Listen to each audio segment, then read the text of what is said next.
أعوذ بالله من الشيطان الرجيم.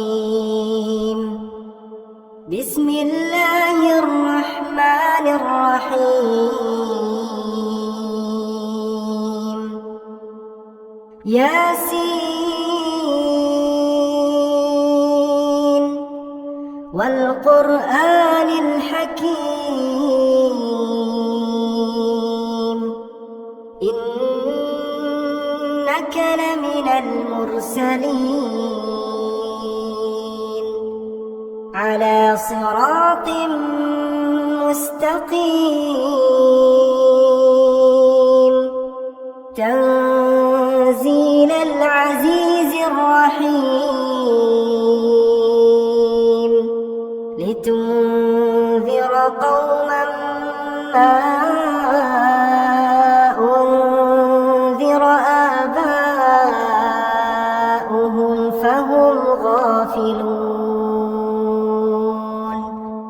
لقد حق القول على أكثرهم فهم لا يؤمنون. إنا جعلنا في أعناقهم أغلالا فهي إلى الأذقان فهم مقمحون. وجعلنا من بين أيديهم سدا ومن خلفهم سدا فأغشيناهم فهم لا يبصرون. وسواء عليهم أأنذرتهم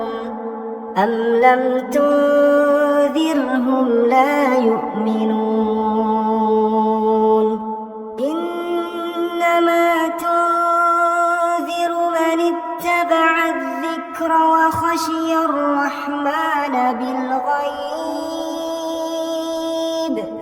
فبشره بمغفرة وأجر كريم. إنا نحن نحيي الموتى ونكتب ما قدموا وآثارهم وكل شيء أحصيناه في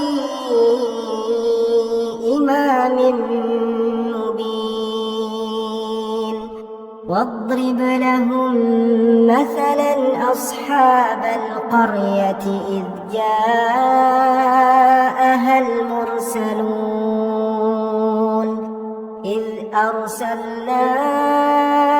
إليهم اثنين فكذبوهما فعززنا بثالث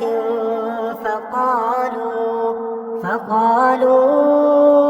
إنا إليكم مرسلون. قالوا ما أنتم إلا بشر مثلنا وما أنزل الرحمن من شيء إن أنتم إلا تكذبون. قالوا ربنا يعلم إنا إليكم لمرسلون وما علينا إلا البلاغ المبين. قالوا إنا تطيرنا بكم لئن لم تنتهوا لنرجمنكم وليمسنكم منا عذاب أليم. قالوا طائركم معكم أئن ذكرتم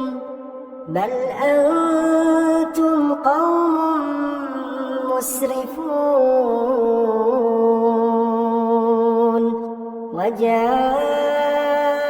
من أقصى المدينة رجل يسعى قال يا قوم اتبعوا المرسلين اتبعوا من لا يسألكم أجرا وهم مهتدون وما لي لا أعبد الذي فطرني وإليه ترجعون أأتخذ من دونه آلهة إن يردني الرحمن بضر لا تغن عني شفاعتهم شيئا ولا ينقذون إني إذا لفي ضلال مبين إني آمنت بربكم فاسمعون قيل ادخل الجنة قال يا ليت قومي يعلمون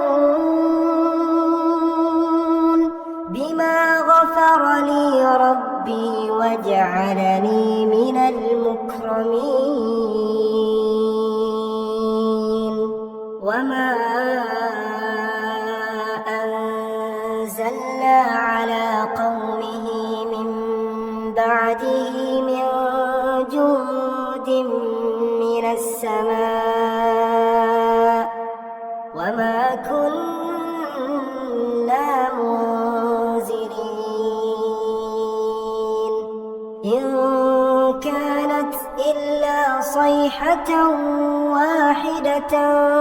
فإذا هم خامدون يا حسرة على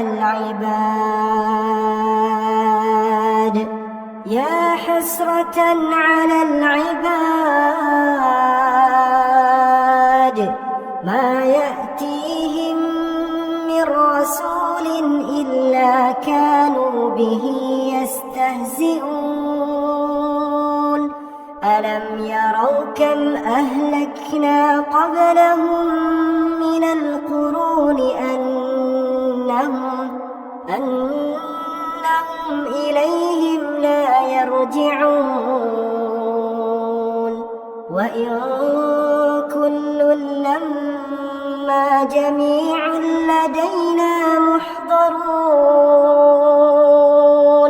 وآية لهم الأرض الميتة أحييناها وأخرجنا منها حبا فمنه يأكلون وجعلنا فيها جنات من نخيل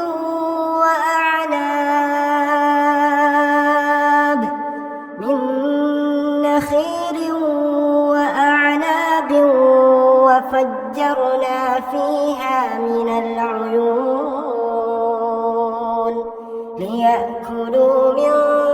ثمره وما عملته أيديهم أفلا يشكرون سبحان الذي خلق الأزواج كلها مما تنبت الأرض ومن أنفسهم ومما لا يعلمون وآية لهم الليل نسلخ منه النهار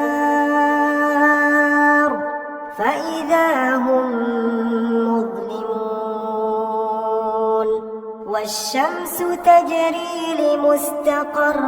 لها ذلك تقدير العزيز العليم والقمر قدرناه منازل حتى عاد كالعرجون القديم لا الشمس ينبغي لها أن تدرك القمر ولا الليل سابق النهار وكل في فلك يسبحون وآية لهم أنا حملنا ذريتهم في الفلك المشحون وخلقنا لهم من مثله ما يركبون وإن نشأ نغرقهم فلا صريخ لهم ولا هم ينقذون إلا رحمة منا ومتاعا إلى حين وإذا قيل لهم اتقوا ما بين أيديكم وما خلفكم لعلكم ترحمون وما تأتيهم من آية من آيات ربهم إلا كانوا عنها معرضين وإذا قيل لهم أنفقوا مما رزقكم الله قال الذين كفروا للذين آمنوا أنطعم من لو يشاء الله أطعمه إن أنتم إلا في ضلال مبين ويقولون متى هذا الوعد إن كنتم صادقين ما ينظرون إلا صيحة واحدة تأخذهم وهم يخصمون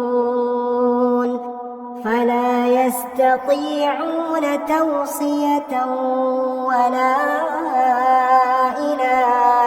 أهلهم يرجعون ونفخ في الصور فإذا هم من الأجداث إلى ربهم ينسلون قالوا يا ويلنا من بعثنا من مرقدنا هذا ما وعد الرحمن وصدق المرسلون إن كانت إلا صيحة واحدة فإذا هم جميع لدينا محضرون فاليوم لا تظلم نفس شيئا ولا تجزون إلا ما كنتم تعملون إن أصحاب الجنة اليوم في شغل فاكهون هم وأزواجهم في ظلال على الأرائك متكئون لهم فيها فاكهة ولهم ما يدعون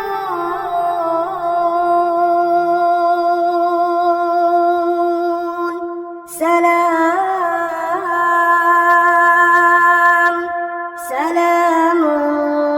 قولا من رب رحيم وامتازوا اليوم أيها المجرمون ألم أعهد إليكم يا بني آدم ألا تعبدوا الشيطان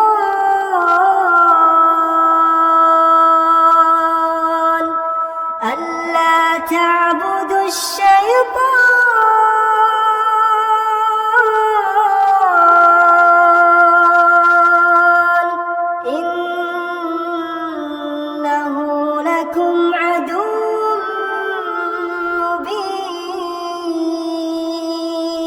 مبين وأن اعبدوني هذا صراط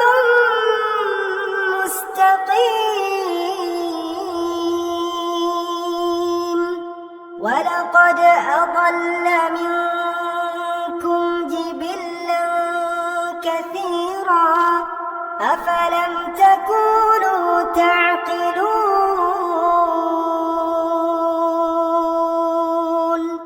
هذه جهنم التي كنتم توعدون اصلوها اليوم بما كنتم تكفرون اليوم نختم على أفواههم وتكلمنا أيديهم وتشهد أرجلهم بما كانوا يكسبون ولو نشاء لطمسنا على أعينهم فاستبقوا الصراط فأنى يبصرون ولو نشاء لمسخناهم على مكانتهم فما استطاعوا مضيا ولا يرجعون ومن نعمره ننكسه في الخلق أفلا يعقلون وما علمناه الشعر وما ينبغي له إن هو إلا ذكر وقرآن مبين لينذر من كان حيا ويحق القول على الكافرين أولم يروا أنا خلقنا لهم مما عملت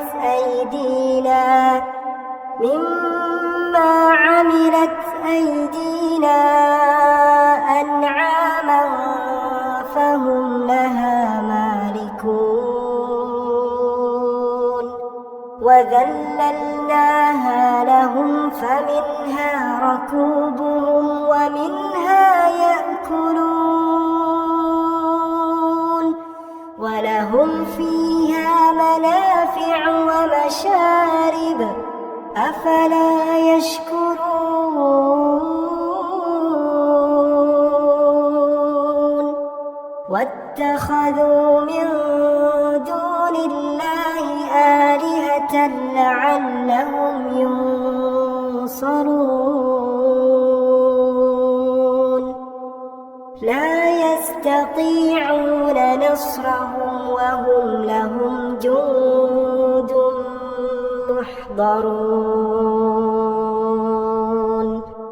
فلا يحزنك قولهم إنا نعلم ما يسرون وما يعلنون أولم يرى الإنسان أنا خلقناه زاخرفة فإذا هو خصيم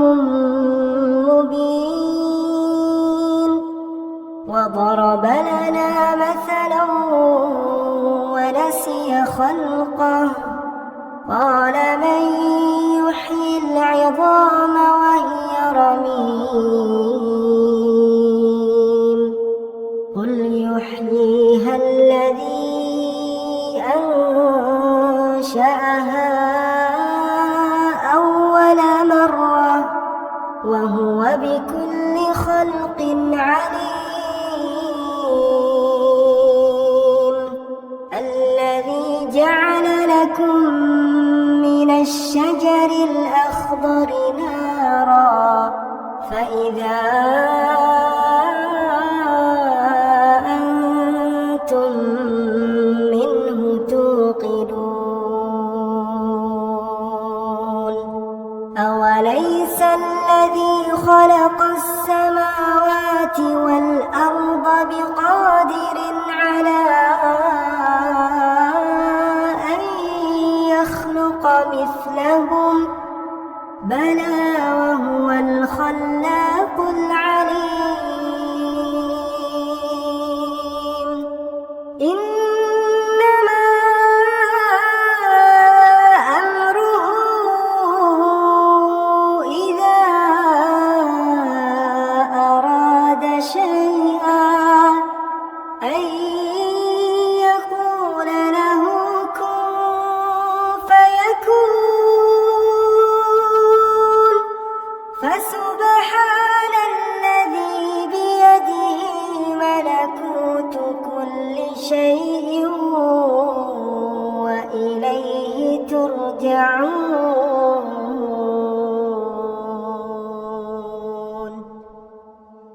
الرحمن علم القرآن خلق الإنسان علمه البيان الشمس والقمر بحسبان والنجم والشجر يسجدان والسماء رفعها ووضع الميزان ألا تطغوا في الميزان وأقيموا الوزن بالقسط ولا تخسروا الميزان وأقيموا الوزن بالقسط ولا تخسروا الميزان والأرض وضعها للأنام فيها فاكهة والنخل ذات الأكمام والحب ذو العصف والريحان فبأي آلاء ربكما تكذبان خلق الإنسان من صلصال كالفخار وخلق الجان من مارج من نار فبأي آلاء ربكما تكذبان رب المشرقين ورب المغربين فبأي آلاء ربكما تكذبان مرج البحرين يلتقيان بينهما برزخ لا يبغيان فبأي آلاء ربكما تكذبان يخرج منهما اللؤلؤ والمرجان فبأي آلاء ربكما تكذبان وله الجوار المنشآت في البحر كالأعلام فبأي آلاء ربكما تكذبان كل من عليها فان كل من عليها فان ويبقى وجه ربك ذو الجلال والإكرام فبأي آلاء ربكما تكذبان يسأله من في السماوات والأرض كل يوم هو في شأن فبأي آلاء ربكما تكذبان سنفرغ لكم أيها الثقلان فبأي آلاء ربكما تكذبان يا معشر الجن والإنس إن استطعتم أن تنفذوا من أقطار السماوات والأرض فانفذوا لا تنفذون إلا بسلطان فبأي آلاء ربكما تكذبان يرسل عليكما شواظ من نار ونحاس فلا تنتصران فبأي آلاء ربكما تكذبان فإذا انشقت السماء فكانت وردة كالدهان فبأي آلاء ربكما تكذبان فيومئذ لا يسأل عن ذنبه إنس ولا جان فبأي آلاء ربكما تكذبان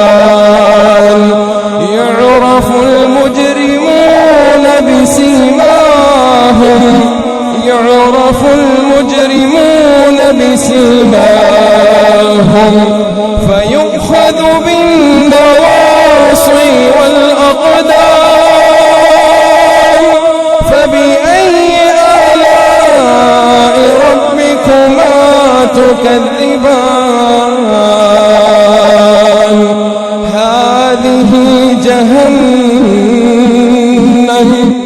هذه جهنم التي يكذب بها المجرمون يطوفون بينها وبين حميم آن فبأي آلاء ربكما تكذبان ولمن خاف مقام ربه جنتان فبأي آلاء ربكما تكذبان ذواتا أفنان فبأي آلاء ربكما تكذبان فيهما عينان تجريان فبأي آلاء ربكما تكذبان فيهما من كل فاكهة زوجان فبأي آلاء ربكما تكذبان متكئين على فرش بطائنها من استبرق وجنى الجنتين دان فبأي آلاء ربكما تكذبان فيهن قاصرات قاصرات الطرف لم يطمثهن إنس قبلهم ولا جان فبأي آلاء ربكما تكذبان كأنهن الياقوت والمرجان فبأي آلاء ربكما تكذبان هل جزاء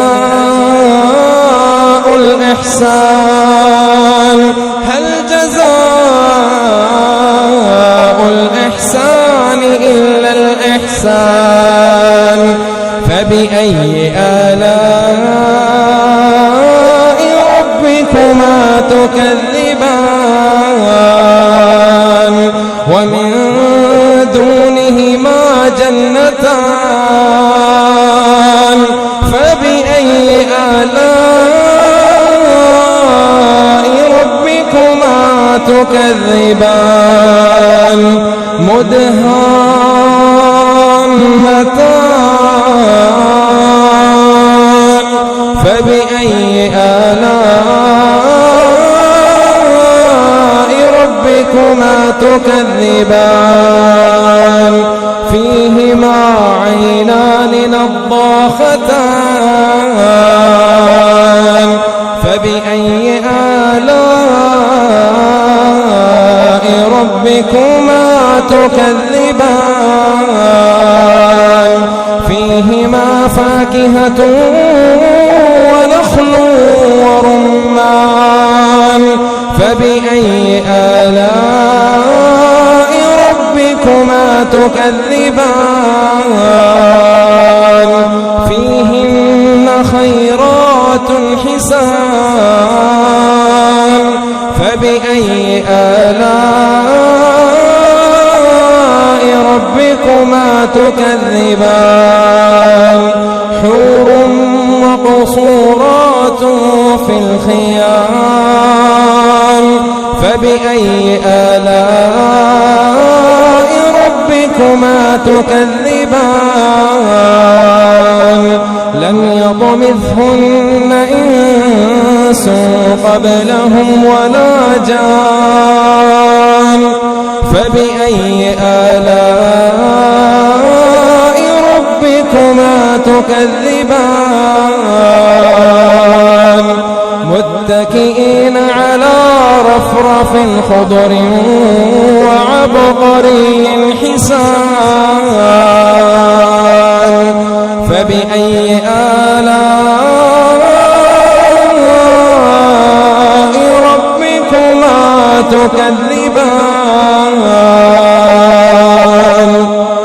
تبارك اسم ربك ذي الجلال والإكرام.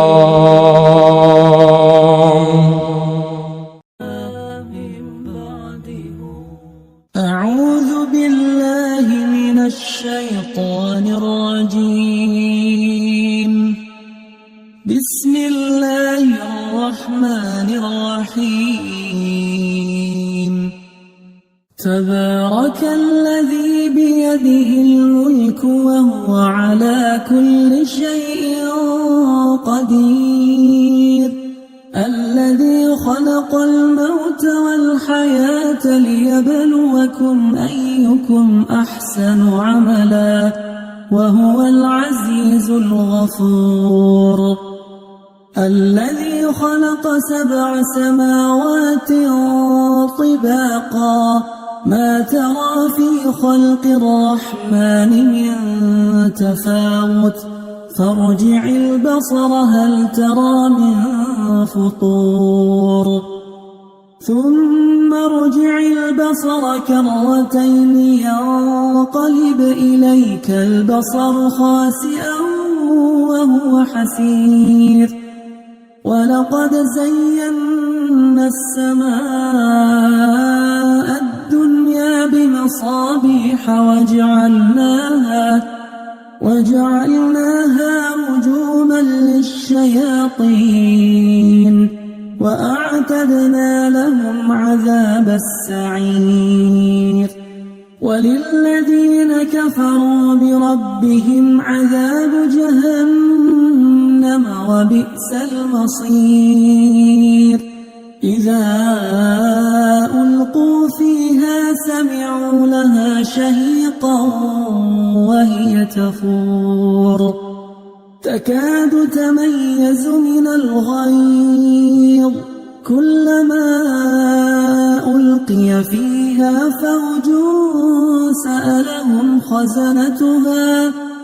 سألهم خزنتها ألم يأتكم نذير قالوا بلى قد جاءنا نذير فكذبنا وقلنا ما نزل الله من شيء إن أنتم إلا في ضلال كبير وقالوا لو كنا نسمع أو نعقل ما كنا في أصحاب السعير فاعترفوا بذنبهم فسحقا لأصحاب السعير إن الذين يخشون ربهم بالغيب لهم مغفرة وأجر كبير وأسروا قولكم أو اجهروا به إنه عليم بذات الصدور ألا يعلم من خلق وهو اللطيف الخبير هو الذي جعل لكم الأرض ذلولا فامشوا في مناكبها وكلوا من رزقه وإليه النشور أأمنتم من في السماء أن يخسف بكم الأرض فإذا هي تمور أم أمنتم من في السماء أن يرسل عليكم حاصبا فستعلمون كيف نذير ولقد كذب الذين من قبلهم فكيف كان نكير أولم يروا إلى الطير فوقهم صافات ويقبض ما يمسكهن إلا الرحمن إنه بكل شيء بصير أمن هذا الذي هو جند لكم ينصركم من دون الرحمن إن الكافرون إلا في غرور أمن هذا الذي يرزقكم إن أمسك رزقه بل لجوا في عتو ونفور أفمن يمشي مكبا على وجهه أهدى أمن يمشي سويا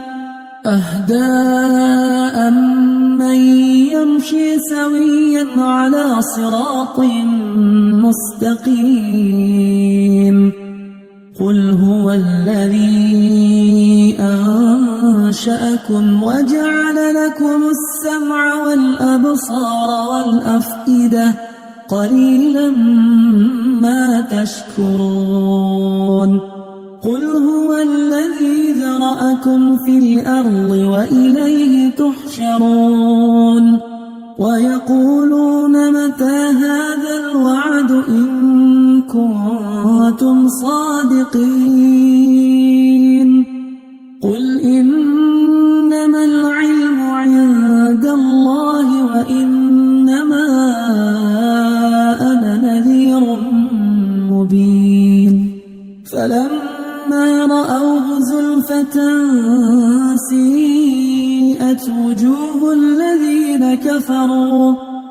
الذين كفروا وقيل هذا الذي كنتم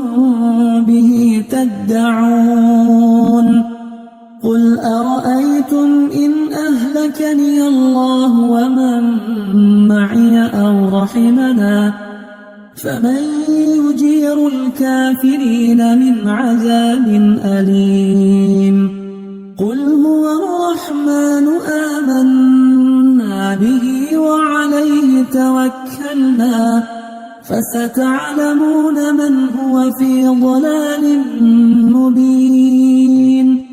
قل أرأيتم إن أصبح ماؤكم غورا فمن يأتيكم بماء